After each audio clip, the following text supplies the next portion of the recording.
El día de hoy se ha escuchado una nueva queja de la Fiscal General de la Nación al respecto de la actuación de los jueces. Esto ya se constituye en algo recurrente. Se vienen quejando los fiscales, nos quejamos, yo creo que todo el pueblo ecuatoriano, al respecto de la actuación de los jueces en este país. Y yo creo que es el momento que esta Asamblea Nacional analice a profundidad el tema de la justicia en nuestro país. Y que este análisis permita ahondar en el análisis de los problemas estructurales de la justicia y a partir de ello poder plantear las soluciones. Porque es obvio que mientras no haya justicia, viviremos en el espejismo de una verdadera democracia. Mientras no haya justicia, nuestro pueblo tendrá que verse abocado a buscar la misma por sus propias manos o a buscar en el ámbito de las calles, de las plazas, bajo la protesta. Mientras no haya justicia, tendremos hechos como los que acaban de suceder en el país del norte, que precisamente por ello se han producido todos estos levantamientos en diferentes estados. En la democracia que se dice por parte de algunos es la democracia más ejemplificadora del mundo. Pero obviamente con estos hechos nos damos cuenta de que aquello no es así. Tenemos en nuestro país una justicia que está entregada al poder de turno y que no ha sido aquello una cuestión particular de determinado gobierno, sino que todos los gobiernos han tenido como un objetivo fundamental el control de la justicia. ¿En qué objetivo? En el objetivo principal de buscar impunidad.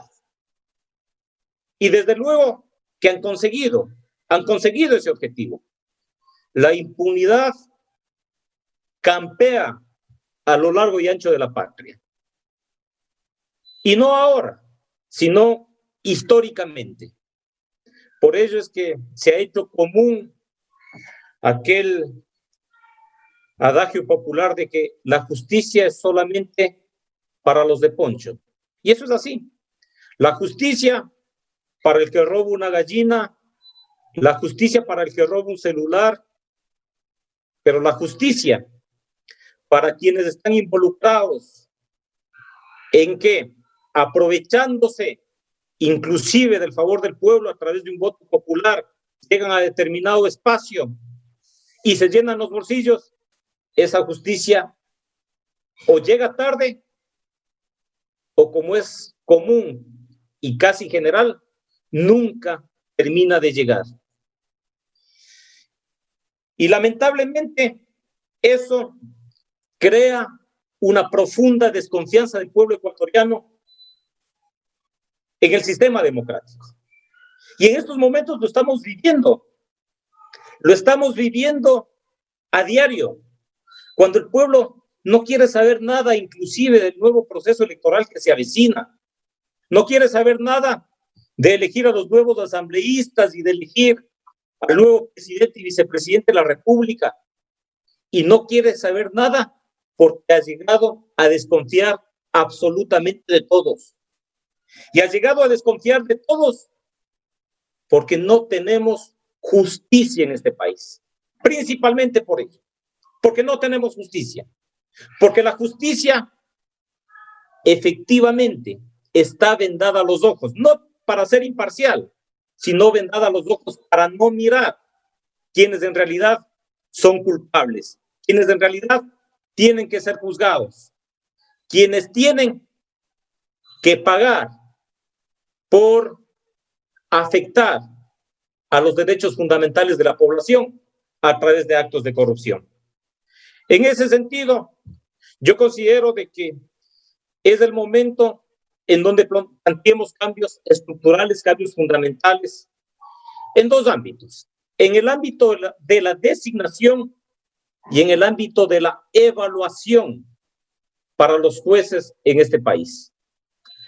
La designación tiene que garantizarse a través de procesos absolutamente transparentes, a través de procesos que permitan que lleguen a la dignidad de jueces, de fiscales, personas con credenciales de honestidad, personas con credenciales de transparencia, personas con conocimientos sobre la materia del derecho.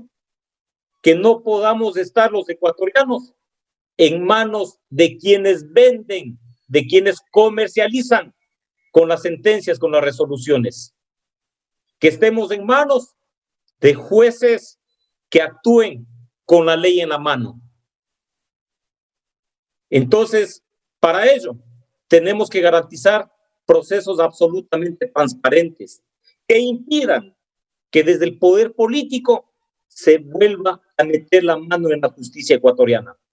Porque unos lo hicieron bajo la mesa, bajo la oscuridad de las sombras, y otros lo hicieron de manera absolutamente pública. Pero en cualquiera de los casos es cuestionable que desde el poder político se meta la mano en la justicia ecuatoriana. Y por otro lado, en el ámbito de la evaluación tiene que ser un proceso de carácter permanente para los jueces.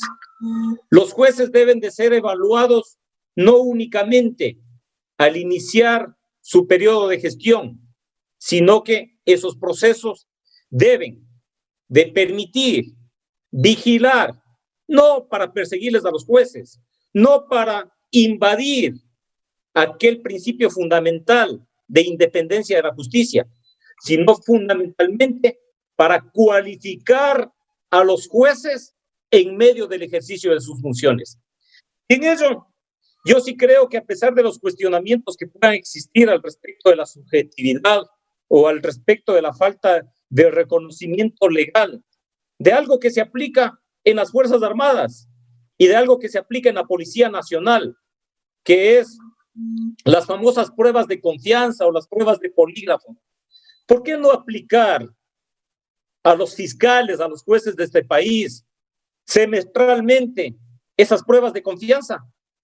Con cuestionamientos absolutamente simples y generales, como por ejemplo al respecto de que si determinada resolución o si en alguna resolución estuvieron condicionados por presiones, sea de carácter político, de carácter económico o cualquier otro tipo de presión. Y también al respecto de su vinculación o no con bandas delincuenciales. Eso me parece que permitiría de manera permanente precautelar la transparencia, la honestidad de los jueces, como se lo hace en la Policía Nacional, como lo hacen con los policías. ¿Por qué si es válido con los policías, con los militares, por qué no puede ser válido aquello con los jueces? Para garantizar que de manera permanente estén evaluados por este sistema que no les permita desviarse de sus funciones y caer fundamentalmente en las manos y en las garras de la corrupción. Por otra parte, al respecto ya particularmente de la nominación de los notarios, hay dos cuestiones fundamentales. No podemos apartarnos de la norma constitucional al respecto de que únicamente pueden tener un periodo adicional, es decir, participar en un concurso por una sola vez. No podemos apartarnos de ello. Y por otra parte, me parece que es fundamental que normemos al respecto de la necesidad de que se lleven adelante los procesos en las fechas que corresponden, porque caso contrario, se demoran los procesos de concursos de merecimientos y los notarios terminan prorrogados en sus funciones 2, 3, 4 y hasta más años.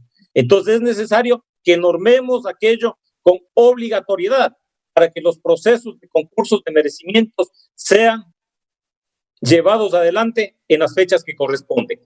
Yo quiero referirme rápidamente también a una situación que atraviesan los abogados del Ecuador en libre ejercicio y que me han hecho llegar algunos puntos de vista sobre dos cuestiones fundamentales. Primero, al respecto de la acción disciplinaria del Consejo de la Judicatura, que es el órgano administrativo de la función judicial, pero que a partir de la vigencia del Código Orgánico de la Función Judicial, con aspectos inconstitucionales desde el año 2009, se ejerce sobre los abogados en libre ejercicio de la profesión una situación de persecución, sin que los abogados de libre ejercicio sean parte del Consejo de la Judicatura o de esa función del Estado.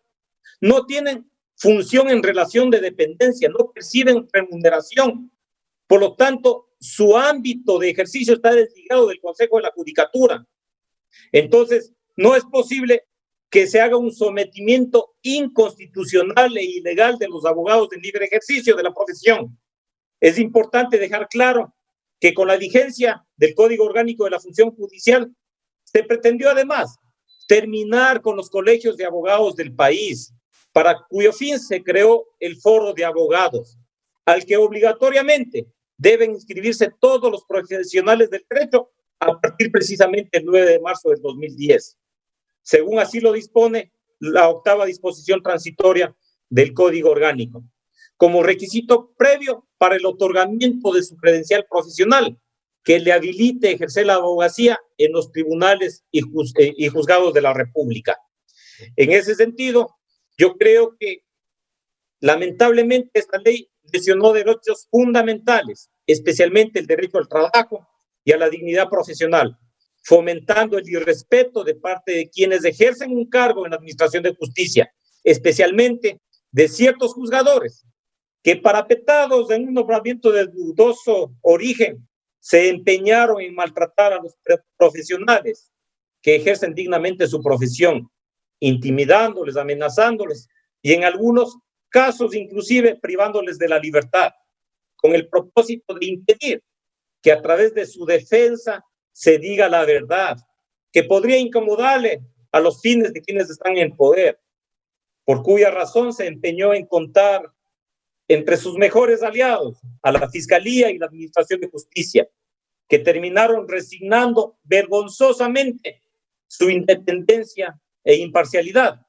para convertirse en dóciles ejecutores de los maléficos designios gubernamentales, reconociendo desde luego la entereza de valiosos jueces que mantuvieron en alto sus principios y el respeto a la ley, pero que por desgracia terminaron siendo separados de sus funciones por el conocido error inexcusable, mediante acciones disciplinarias abusivas promovidas por el Consejo de la Judicatura al servicio del poder de turno. En ese ámbito, señora presidenta de la comisión, le voy a hacer llegar por escrito las puntualizaciones al respecto de lo que de manera general he expuesto en esta intervención. Muchas gracias, presidente. Saludos a todos los colegas legisladores. La intervención del asambleísta por la provincia de Pastaza, Raúl Tello. Al inicio de la misma, él ha manifestado que es el momento de analizar a profundidad lo